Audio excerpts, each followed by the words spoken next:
I grew up here in this town, Carrickmacross, quite near the border between Northern Ireland and the Republic. In 1980, I was 15 years old, getting ready for my first ever gig. I was a bit of a punk. I didn't really have the gear or didn't have the records. I wasn't allowed to dye my hair. I mean, I wasn't a great punk. And that gig I was going to was a band called Joe Dolan and the Drifters. This was not a punk band. This was a show band. When God created a woman for me, he must have been beautiful. I only caught the tail end of it. But in the 60s and 70s, the whole country, north and south, was lit up by the show bands, a uniquely Irish musical phenomenon. There were hundreds of them. Wholesome, homegrown heartthrobs had the young people of Ireland coming out of their shells and gyrating hysterically. It was a remarkable thing. There was dancing 7 nights a week. It was a magical time. It was glitter and it was sex and it was glam and the whole lot. The Showbands provided a soundtrack to a tumultuous 3 decades in Ireland. From the 50s right up to the end of the 70s.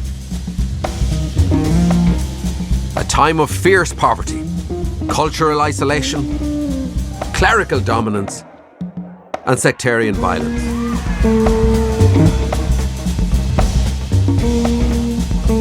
And yet, through it all, the show bands relentlessly played on. I was always fascinated by their appeal and their extraordinary success, and what this craze might say about Ireland and that time in history.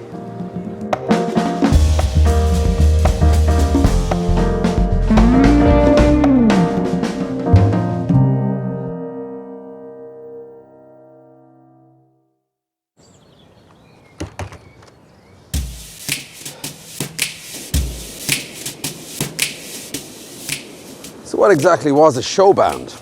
Well, typically you had 8 or 9 men. They were mostly men. Singer or two, brass section, guitarist, drummer, sometimes an accordion player. And they travelled up and down the country 6 nights a week in bandwagons, happily belting out the hits of the day from England and America. They do a bit of Dixieland jazz or skiffle, rock and roll, country and western, whatever you're having yourself. Even the occasional Cayley tune. I'll tell you what they were. They were versatile, hard-working, mobile jukeboxes in shiny suits.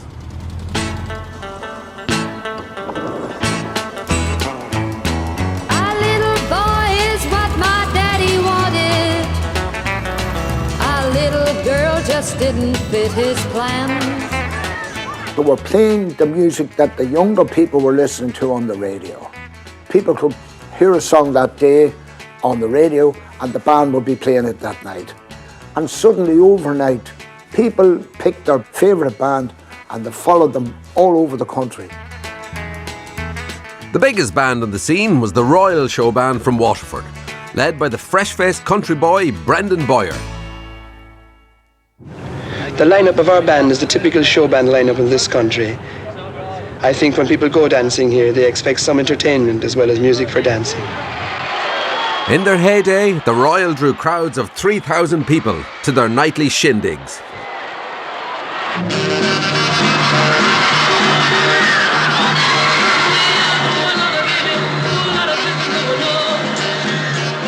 What marked the Royal apart? I mean, because you were one of the biggest bands right throughout the 60s. Brendan Boyer, I suppose, stood out among the rest as a front man. One night he had a couple of baby shams and decided to do a bit of jumping around Elvis Presley. And we got a bit of screaming and what have you. So that became a big part of the programme. The sheer, unself-conscious joy of the Royals' performance perfectly mirrored the desire in their young audience to shake off the shackles of repression and let themselves go.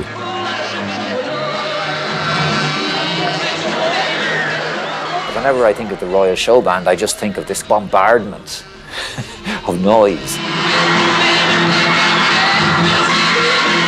With this platoon of highly energetic males who all seemed to be able to play instruments very well and were all good at what they did.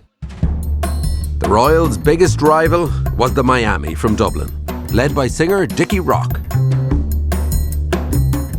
Hey Dickie, who's aboard the dance tonight? Might just marry that girl, you know. Very big surprise for you. The showband thing was an Irish phenomenon, you know. When I was asked to join the Miami, I said, oh shit, showband, you know. But I got to love it so much. We used to meet the other bands going around the country, and the competition, I mean, I would do the Olympic Ballroom in Pleasant Street, and the Royal Showband would be in the Crystal. Was there rivalry as well? I mean, did you hate the Royal? Of course there was rivalry, yeah. The Miami's signature sound was slightly more sophisticated, specialising in the big ballad. My love, I need your touch, I need your love so very much. Whatever rock and roll pumped into the bloodstream of the world, that wasn't there in Ireland in the 1950s. Fun was not really at the top of people's priorities. The showbands broke through that, and they brought show business and colour and entertainment to places that hadn't seen the like of it before. It wasn't that they were spectacular in themselves, which some of them were, but what else was there? The showbands were the only game in town. But where did they come from? And what passed as entertainment in Ireland before they arrived on the scene? The answer lies within some of the troubled history of the island.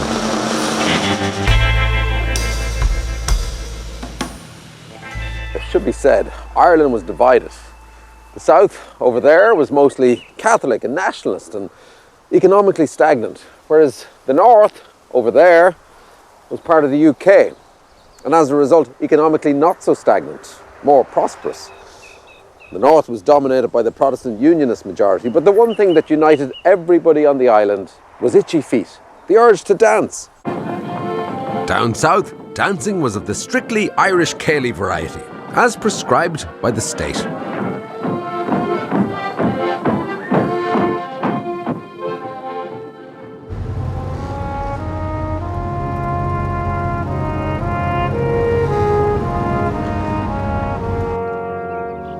When the Irish Free State achieved its independence from Britain in 1921, there was no blueprint for creating a successful post-colonial state. Its founding father, Eamon de Valera, had to busk it. And his instinct was to put as much distance as possible from his former colonial master. Where Britain was industrial, Ireland would be agrarian. He set out his idealistic vision in a radio broadcast to the nation. The ideal Ireland that we would have would be the home of a people who valued material wealth only as a basis for right living, of a people who, satisfied with frugal comfort, devoted their leisure to the things of the spirit, a land whose countryside would be bright with cosy homesteads, whose fields and villages would be joyous with the sounds of industry, with the romping of sturdy children, and the laughter of happy maidens. The intention may have been pure, but economically it was a disaster, plunging the nation into deep poverty. Not many people could envision what it was like in Ireland in the 1930s, 40s and 50s. It was poor, bleak, and the church was so powerful and quite unforgiving in many ways. The Catholic Church was given a powerful role in the state, the enforcer of the nation's morals. Inevitably, the church saw Ireland's most popular and subversive pastime, dancing, as part of its remit.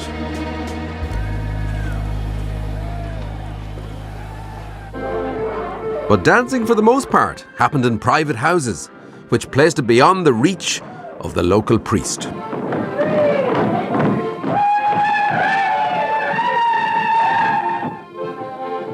church decided to act.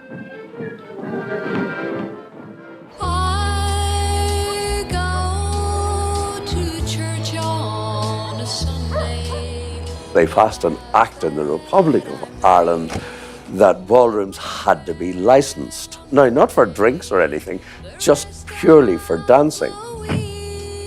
That moved dancing almost exclusively in rural Ireland into the parochial halls, which gave a lot of control to the church. That's like Father, and they were all talking about Be sorry, dear God. The big dance night was Sunday night. The priest would literally go around. I remember one fella had a stick or a ruler, and he used to tell the people that were dancing too close that they needed to make room for the Holy Ghost between the two of them. And he had a measuring stick. I had a ruler, and he would tap them like that, you know, and you did what you were told. So, dances down south in the late 50s were held under the watchful eye of the local priest. And in Northern Ireland, things weren't much different.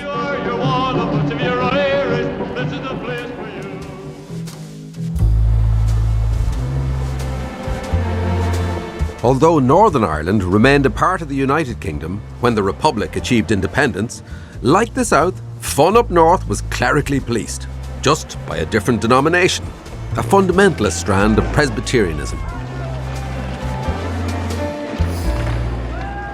Sunday in Belfast. As sombre an experience as it's possible to get. The pubs are soundly shut. The dance halls are closed too. The swings in the park are chained and silent. But the big difference between North and South was economic. As part of the UK, Northern Ireland was far more prosperous than the poor cousins south of the border. Even look back on it now, the Northerners, of course, used to call the south of Ireland Mexico. Sounds familiar, doesn't it? South of the border down there. South of the border down there, you know, shit-kicking country. And they were always better turned out. They, you know, had a more, well, you know, muscular kind of military attitude to things. I mean, it's interesting it's all turned around now. But that's, they were better fed as well. There's no doubt about it. There's no doubt about it, because they were under the British system and they better everything.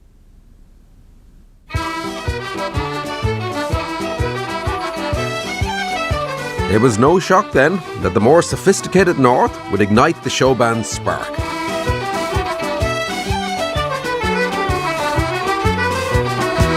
The dance bands North and South all sat staidly behind their music stands as they dished out their sedate diet of waltz, foxtrot and Irish céilí music. But then in 1958, the Clipper Carlton showband from the small Northern Irish town of Strabane created an Irish musical revolution. They stood up. Halfway through the gig, they stood up, they had bright blue suits, and they stood and they did steps, and they were choreographed, and everything was fantastic. This was something new to us. But that was a radical departure to actually stand up. Oh, it was unreal. And were people shocked and outraged? Yeah, but we were thrilled. And it was the Bill Haley, like Rock Around the Clock era, and they were playing all that stuff.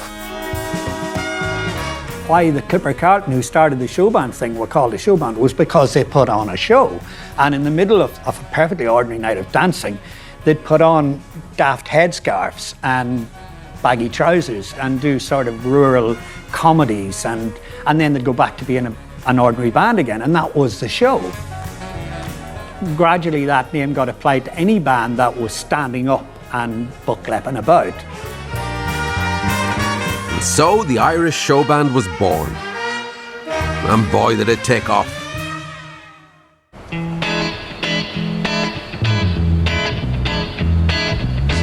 By the early 60s, showbands were springing up all over the country. But in the Republic, the impact was more profound. These bands transformed the lives of young people in the isolated rural backwaters. In a strange way, the showbands were heralding a social revolution. And the crucible of the scene was the dance hall.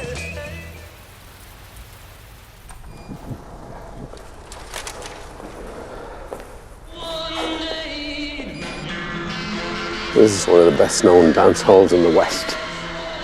It's in the middle of nowhere, yet people used to come from miles around, 10, 20 miles away.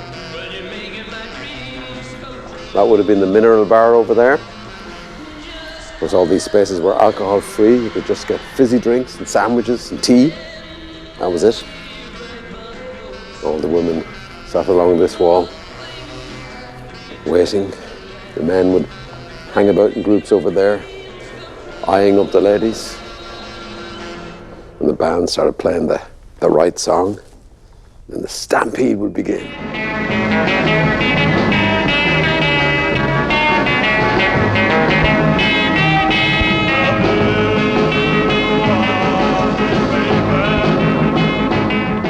From a social point of view, that was the place you went, to meet a girl. So they had an important social function as well. Entirely, there was no internet dating back then.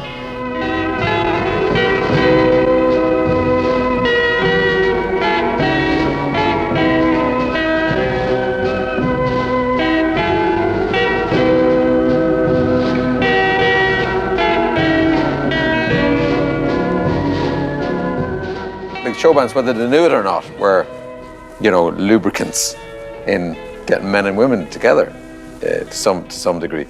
No, that's absolutely. I wish you hadn't said lubricant. It's, Yeah, it was the wrong word. Uneasy. And the other great lubricant of the scene was, of course, cash. Lots of it. Show bands were now making a lot of money for the Catholic Church.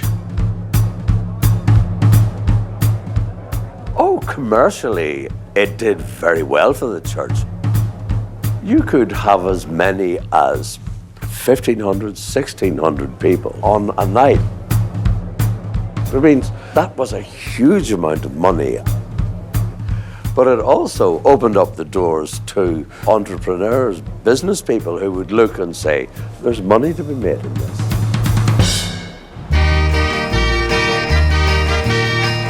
And the money men were about to seize their day.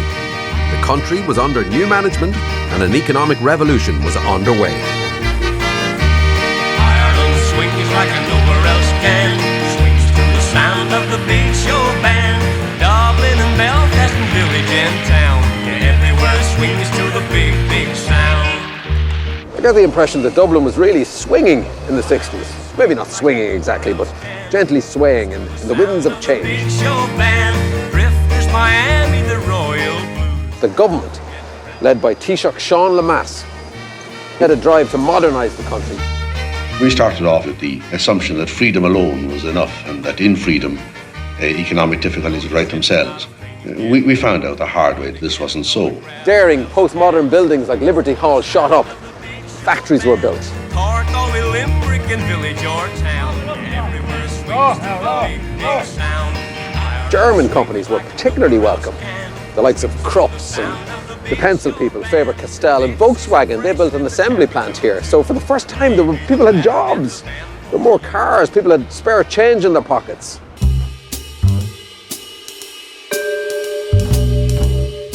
And a new breed of entrepreneur emerged at the time, the famous men in the mohair suits. These were serious people. They might have cut a few corners here and there, but they got the job done. After decades of being raised on nothing but frugality and self-denial, it seems to me that people were suddenly set free, or free-ish.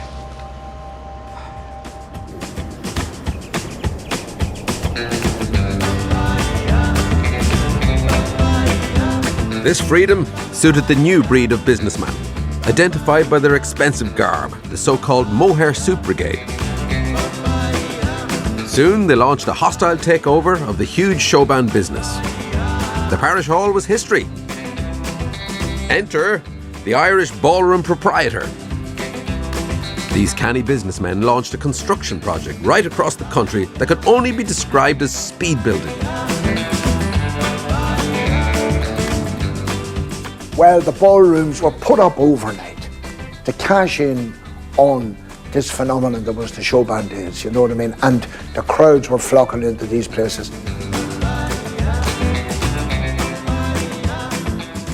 They weren't Gothic cathedrals. They were a big empty space. They would often have a kind of a wobbly... So aesthetics weren't the primary concern? Aesthetics weren't the primary. And comfort seemed to be... Way down the list. Way down the list. You wouldn't have been going to an architect's office. You'd have been looking for a man with a plumb line and, you know, a big digger. They put up a ballroom in 10 weeks. Maybe a mile outside the town. Just buy a field, build a ballroom, plenty of car parking space. I know the Dixies, for one, had a booking. They arrived up to play at the ballroom. There was no ballroom, there was just a field. It hadn't been built yet. By now it was a well-oiled machine. You had the band swelling in number by the day. You had the money men, the promoters and the managers and the odd priestly interloper all rubbing their hands in glee. And then of course you had the dance halls at every crossroads. Most of them nothing more than glorified sheds, but some of them, like this one, the Workman's Club in Dublin, a bit more bijou and salubrious. The bigger bands became household names, the Royal and the Capitol and the Dixies, of course Dublin's own Dickie Rock and the Miami. At the height of his fame, he had hundreds of adoring girls screaming up at him, "Spit at me, Dickie!" Hey baby, it's your Georgie, Georgie. Don't you think I look sincere? I was on stage and somebody shouted, "Oh, spit at me, Dickie," you know, and that was... I don't understand it. What spread all over the... Yeah. Well, what it means is that they don't mind if you spit in them. You see, you go... So they love you that much, they'd like you to spit them. Yeah, that's right, yeah. That happened in the boom boom rooms in Belfast. Hey baby, it's your Georgie, Georgie. I'm getting out of here. I'm gone.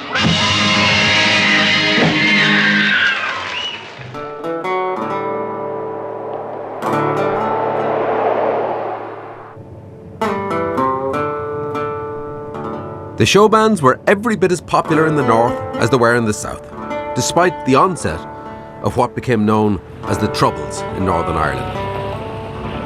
In the late 60s, when the Catholic minority marched for civil rights, after 40 years of discrimination at the hands of the Protestant majority, it escalated into bitter sectarian violence that would last for the entire span of the showband era.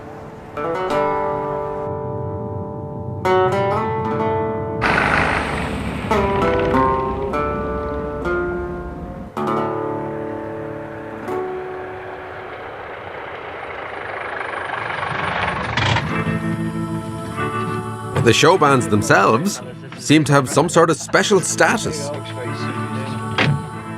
Any goods to have the duty or restriction on importation? No, our instruments and overnight bags. Purchase any goods in Northern Ireland? They freely crisscrossed the border between the Republic and Northern Ireland, immune to the havoc around them. Could you take that case inside for examination, please? Well, the wonderful thing about the showbands was that we were able to appear both north and south. And the north was a dream for us because the Miami was huge in the north. Now, in those days, there was no such a thing as people talking about religion, what side of the divide you came from. There was none of that. We played right across the divide. We would ask the manager, you know, what national anthem do we play at this gig? You know, so, oh, you play the Queen at this one. So it's grand, all right. So we play the Queen. It didn't matter to us. Go to another place and you played the Soldier's Song. That's what they called it at the time. It didn't, you know, sometimes they say don't play any. Never bothered us. Anything to declare at all? Well, not really, just a few little odds and ends, you know. We were going up to the north. And Brian McCoy was sitting in the back seat, and we didn't know what it was about. You know, we were just musicians, entertainers, and it's all about Protestants and Catholics and all this carry on. And Brian said, "Sure, I'm a Protestant." We didn't know. You know, it wasn't important. He was just a really nice guy and a great musician.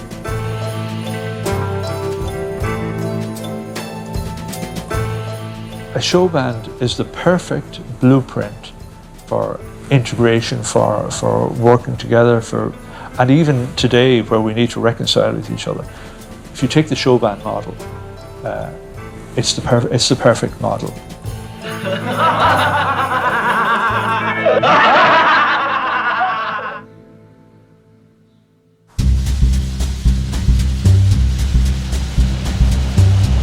The showband scene was a live scene, and by the late 60s, it was one of the most successful industries in the country.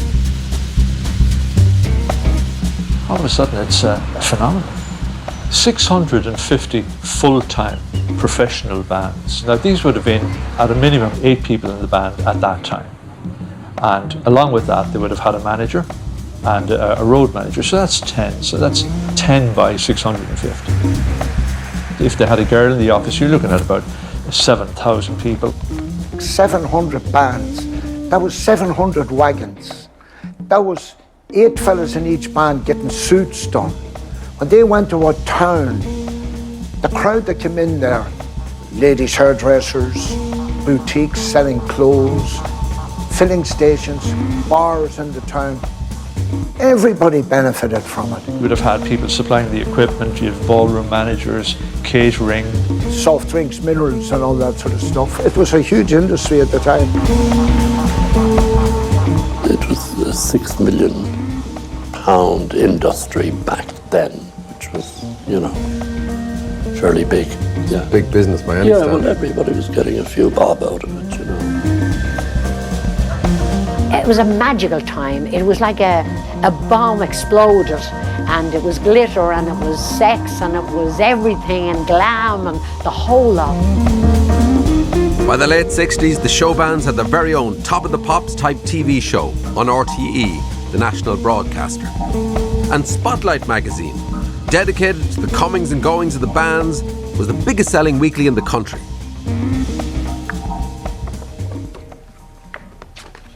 I love all the names, the Debonaires. Yeah! And with their little ruffs. And every band had a little sort of a thing going on. They all conjure up some sort of fantasy or something, don't they? I mean, that was part of the showband thing. It was like escapism. The photo opportunity that they all aspired to was being on the steps of the Boeing 707.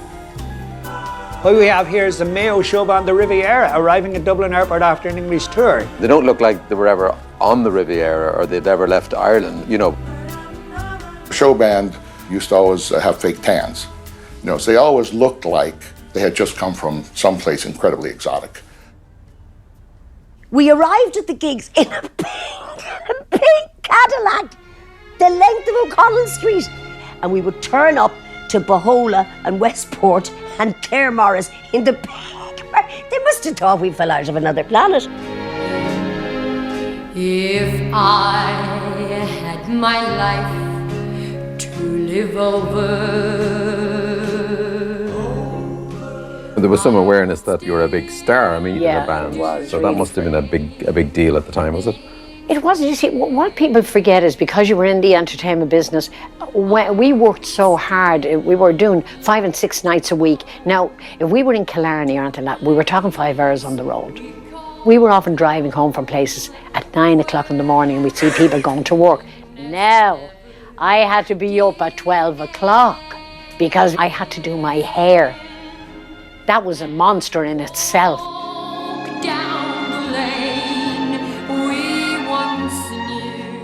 You'd know life, you know, but I loved it. There you go, baby. There you go, baby. So we had one day off a week, was a Monday, and we were working every other night. But is that for real? Like you were working 6 nights a week? 6 nights a week, yeah. But not year round? Year round, yeah. I only could go out with Judy on the Monday. We had to get married on the Monday, you know, because we were working up to the Sunday. And we had to be back in 2 weeks' time to do it, start again. One for each of your lives. And when they had to do it all again, trekking down the country to the rural ballrooms, the working conditions weren't exactly 5-star. The ballroom owners were notoriously mean. There was nothing provided for the bands. The dressing rooms, for the most part, were a disgrace. They were a kip. Did you have separate changing facilities? If you consider the loo out the back of the cowshed, separate changing facilities. They were cold and none of them had decent dressing rooms. They were all whitewashed walls, and some of them didn't. They had just the big bricks, you know, the big bricks on the wall freezing in there. It was primitive. Do you know what I mean? It really was primitive. Dear God, I know I'm not worthy. All the facilities were for men, you know, and you changed in the van. If you were lucky to have a big enough van, you could change it. If not, I used to open the door and change beside the door in the field.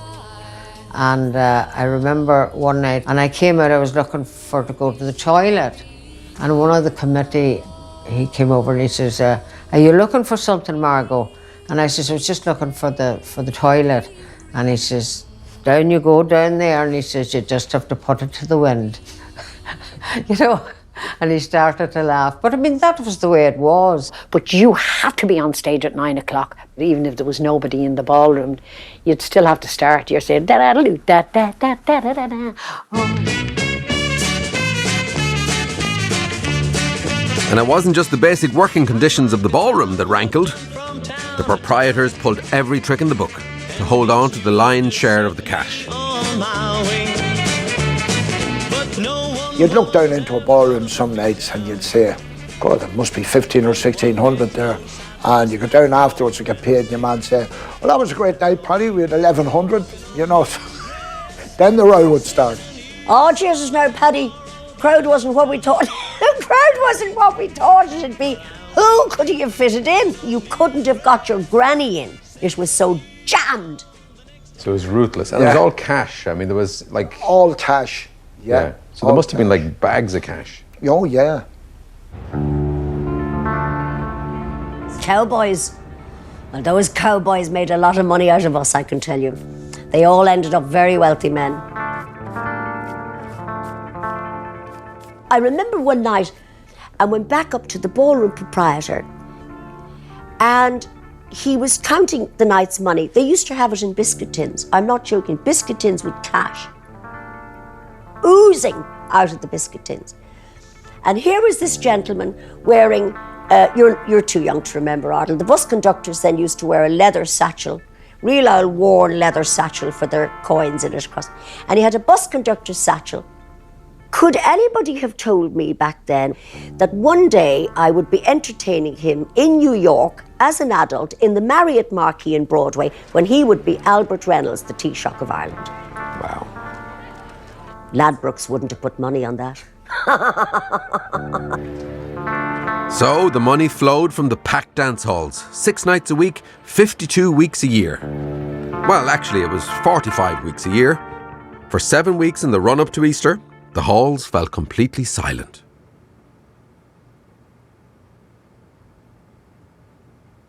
Lent came around and 7 weeks, all the ballrooms closed down. And it wasn't the law. It wasn't the law of the land. It was a religious thing. So the Catholic Church was still really strong in Ireland right through the 60s? Yeah. 700 bands were thrown out of work.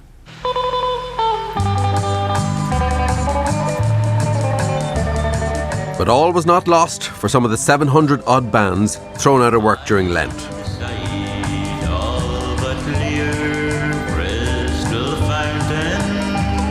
For there was a huge constituency of homesick Irish emigres in Britain who had crossed over in the 50s and 60s and who yearned for the sounds from back home.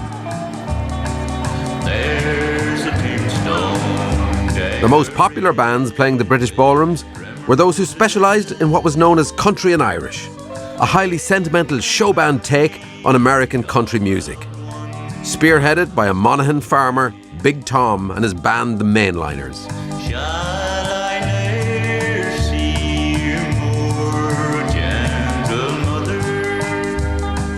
They were enormous. Margot O'Donnell and Big Tom. The crowds they used to pull into the Galtymore and Cricklewood and the Forum in Kentish Town are phenomenal. And they very unashamedly played the emigrant laments and the two-step waltzes and all the rest of it. I remember one night in Fulham and in London and the Hibernian in Fulham, and we did a couple of songs and then we'd start doing the ballads from home.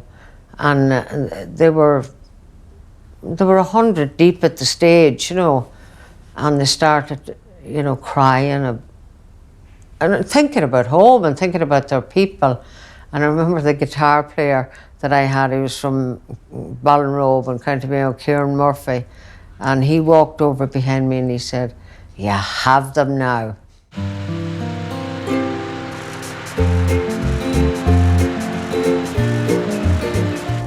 The Showbands were an Irish success story. Local bands for local people, albeit with borrowed tunes.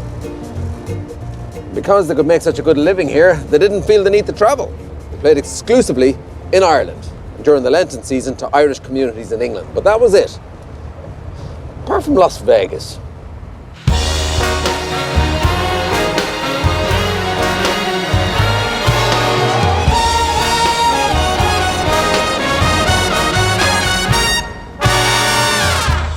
While most bands headed to Britain during Lent, the Royal Showband tried their luck and headed west to entertain Irish emigrants in America. Passing through Vegas, they thought they might chance their arm on the world-famous Strip. Now, a fella called Rocky Senes was an agent in Vegas, and the Royal Showband went to him and they asked could they do a couple of showcases. He went in and saw them, and he said, "These boys are so bad that they'll make it here in Vegas." And the boys laugh about that themselves. But Rocky was a very shrewd operator, and he saw the variety with the band. But the band's versatility wasn't their only asset. In singer Brendan Boyer, they had a unique focal point.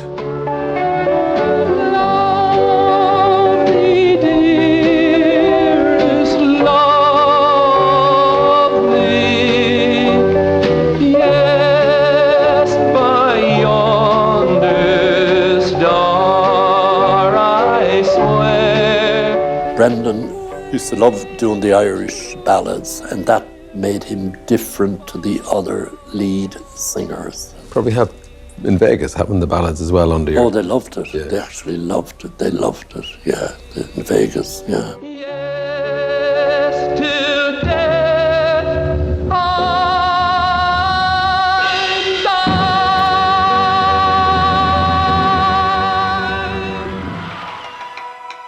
Brendan Boyer would sing all these great Irish songs that people loved, and then the next thing he'd do Elvis's, American Trilogy. So he could also appeal to the Americans. The Royal Showband far exceeded even their own expectations in Vegas. Within a year, they had secured a 4-month residency at the Stardust Hotel. And what they discovered was that the grueling 6-night-a-week showband circuit in Ireland was the perfect preparation for a long residency on the Vegas Strip.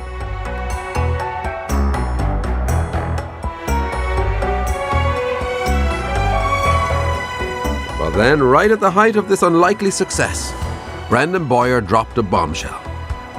In 1971, he quit the band and recruited the cream of Irish musicians to form a new showband supergroup, the Big Eight, to capitalise on his Vegas success.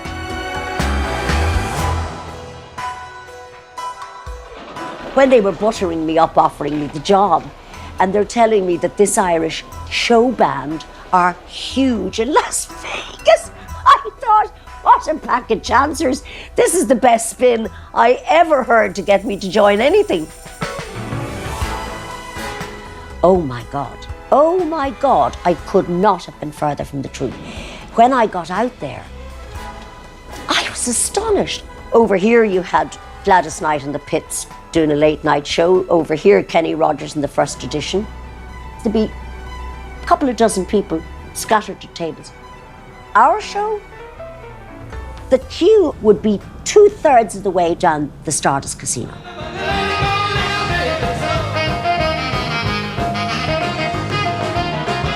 We were doing a bit of everything. We even had Irish dancers. I used to play the tin whistle and we did Irish dancing. Those same girls did the go-go dancing for the rock and roll medley. Brendan was doing his Elvis Presley bit. We were doing a variety. They took the house down.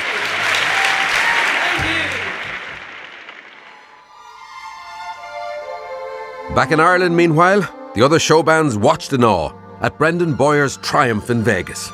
Soon, Dickie Rock and the Miami headed west to try and emulate their biggest rival. We had these million stars in our eyes. We'll walk the road. The glitz, the glam, the women with their jewellery. There's all these limos. And we looked up and down the strip and you see like Tom Jones, Elvis Presley, all these stars. And then outside the Stardust Hotel, you see the name Miami Showband. And you say, wow, this is now we've made it. The Miami were booked for a residency at the Stardust. But much to everybody's surprise, they flopped. We hadn't done our homework. Our homework was the Big 8. Now they had the real Irish thing about them. And of course the Americans went crazy for this. Our problem was we didn't cover the Irish side of our show. For example, Dickie singing stuff like Danny Boy, but Dickie didn't want to be doing that because Dickie was a huge fan of Frank Sinatra. Dickie would sing Frank Sinatra all night long. Because that was my environment in Dublin, growing up, listening to Frank Sinatra, really beautiful, beautiful love songs. The problem was, who wants to hear a guy from a show band in Dublin standing on a stage in Las Vegas singing Frank Sinatra when on the strip Strangers you had Frank Sinatra? Two lonely people, we were strangers in the night. Up to the moment. Their failure in Vegas was a bitter pill to swallow for the Miami. But in truth, by the early 70s, the popularity of the show bands had plateaued. And in 1973, Dickie Rock left the show band scene altogether to pursue a solo career, while the Big 8 were spending more and more time in Vegas. In the night.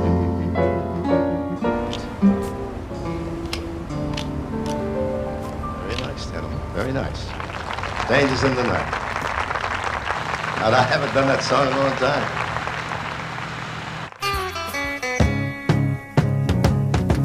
Back in Ireland, the scene had moved on. Although show bands were still by far the biggest game in town, bands needed to up the ante to fill the ballrooms. The competition to stay in the game was fierce. The newer bands needed an edge, some sort of a gimmick to stand out from the crowd. One band dressed up as Native Americans and sang songs like Running Bear and Wigwam Wiggle. Too far-fetched? Not a bit of it. The Indians started life as a run-of-the-mill show band called the Casinos. So you were in the casino like for how many years before you had that transformation? 9 years. We played as the casino, and you have your suits and your white shirts and your ties, and you know you were doing all right, but you weren't sort of setting the world on fire. So when we got these costumes and we went down to people, what's this? Don't know this one. Come on. What did it say? Come on. You knew the first night, the very first night. We had the makeup, we had the feathers, headbands. They just couldn't believe it.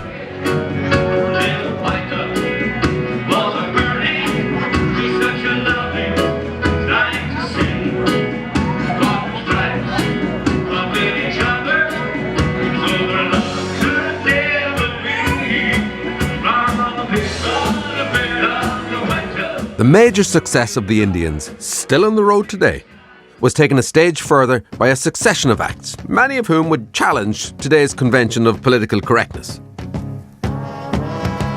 Good taste wasn't the primary consideration. The most startling was Wee Mick and the Hootenannies. Wee Mick was a dwarf. He was not the best singer around, but it was a novelty of some sort. This is what it had become. Showband managers trying to think of a gimmick. What ludicrous hook can we dream up that will propel one of our otherwise ordinary performers into his 5 minutes of fame?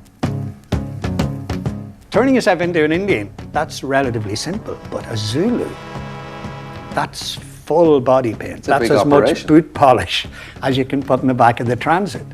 What I remember about them was them playing Knights in White Satin while their black makeup ran under the lights. So what was gradually being revealed was a bunch of red-haired, slightly concave Rural men. Rural men. There was another band, Tarzan and the Monkeys, I remember. Samba and the Philosophers. I'm sorry, you better not put this out. You've had it, man, if you put this out.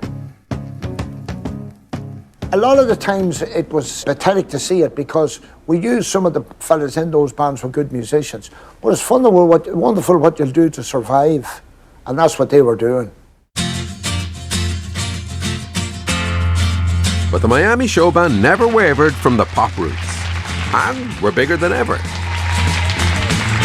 They replaced Dickie Rock with a talented singer-songwriter by the name of Fran O'Toole. I didn't even know your name. I didn't care 'cause I was searching. Fran was a totally different singer to Dickie Rock. You gotta smile. You name it, Fran could sing it. He just had that voice. He looked fabulous and he sang like Otis Redding. He had the whole package. But you were always meant to be. With his David Cassidy good looks and his up-to-the-minute 70s fashion sense, he propelled the Miami to new heights. They were now clearly the biggest show band on the scene, both north and south of the border.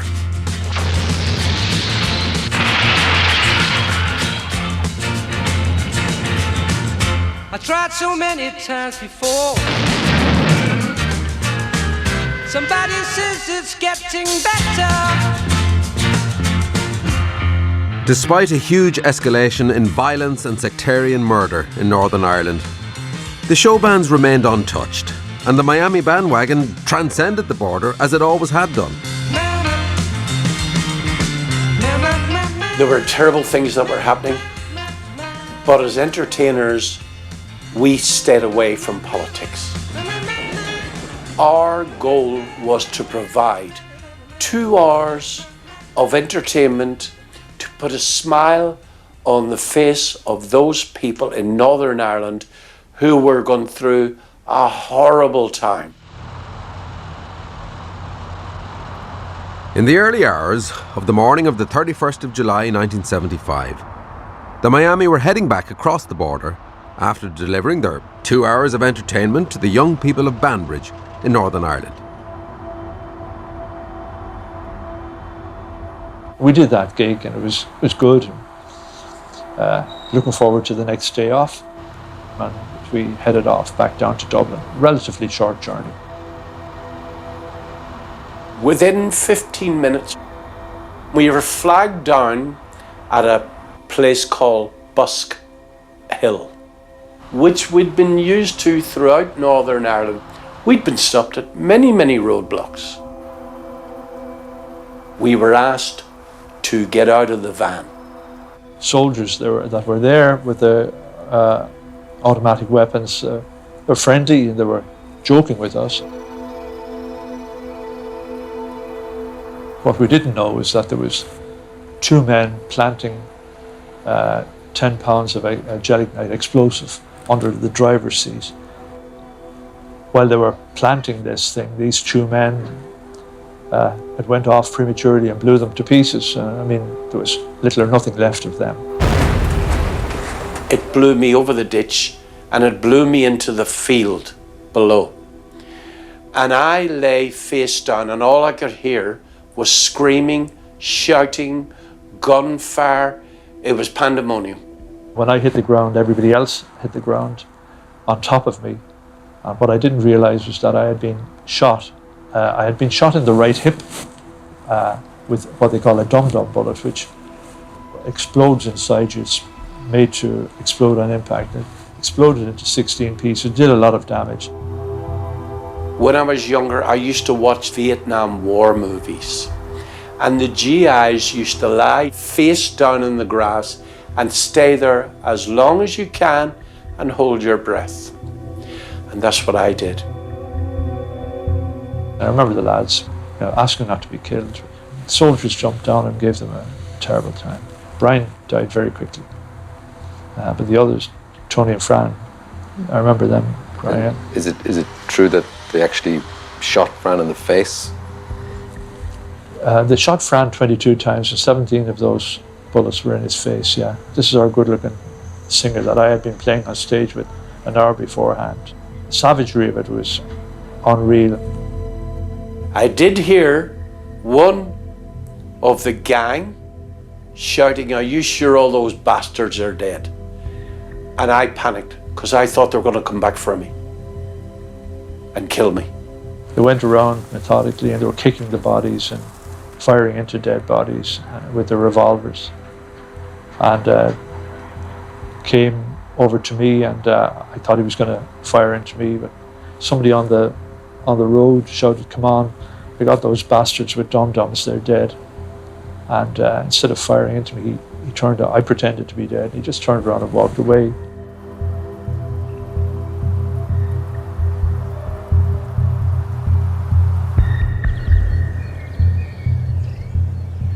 Three members of the band were shot dead and a fourth managed to escape by jumping through the hedge.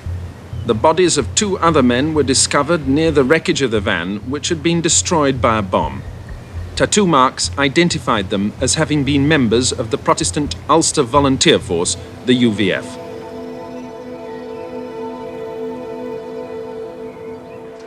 The burial took place at St. Peter's Cemetery outside the town. Earlier, Requiem Mass was concelebrated at the Church of Our Lady Queen of Peace, where the singing of the hymns was led by former Miami vocalist Dickie Rock. Fran, obviously, been my best friend, my mate, my brother, my songwriting partner. I just remember being taken there. I remember being taken out of the car, and I remember seeing Fran O'Toole's father leaning over the grave and almost actually falling in on top of the coffin. It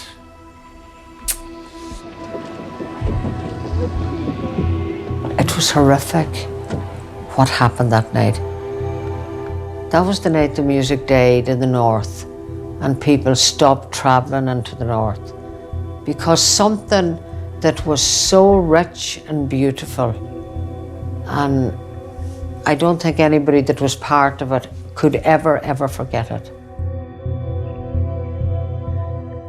They didn't just kill us, they killed the whole show band industry, they killed the business, they destroyed that couple of hours respite that people, especially young people in the north, had, where they would go into ballrooms, enjoy the bands, and sectarianism would be left outside the door, and they saw each other as human beings. Tomorrow when I'm walking down the aisle, I'll try to hide my heartaches with a smile. There's no doubt that the Miami Massacre, as it was called, was the final nail in the coffin of the show bands.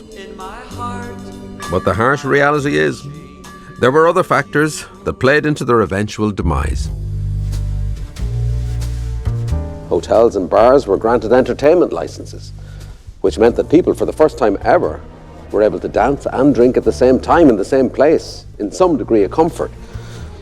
I guess that beat knocking back the minerals in a drafty old shed. And then, of course, there was disco.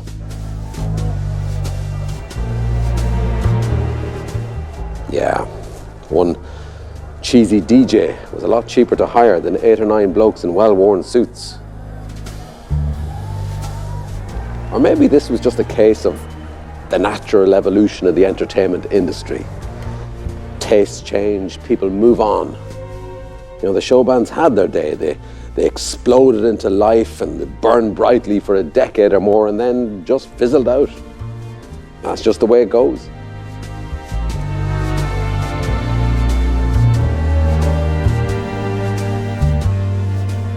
It wasn't the real thing. A lot of Irish things had to kind of be, adapted to it. And eventually we emerged just with this strange hybrid, which to this day we look back on and kind of wonder, what was it all about? How did that happen? We were doing a job. That's what it was then. That's what the people wanted. And we were making money, so you don't change the record. Just keep doing what you're doing. Earn your money, buy your nice car, buy your nice house. That's it, That was my job, and that's all. But I'm not different. I wouldn't sort of class myself above anyone else. And the ordinary woman,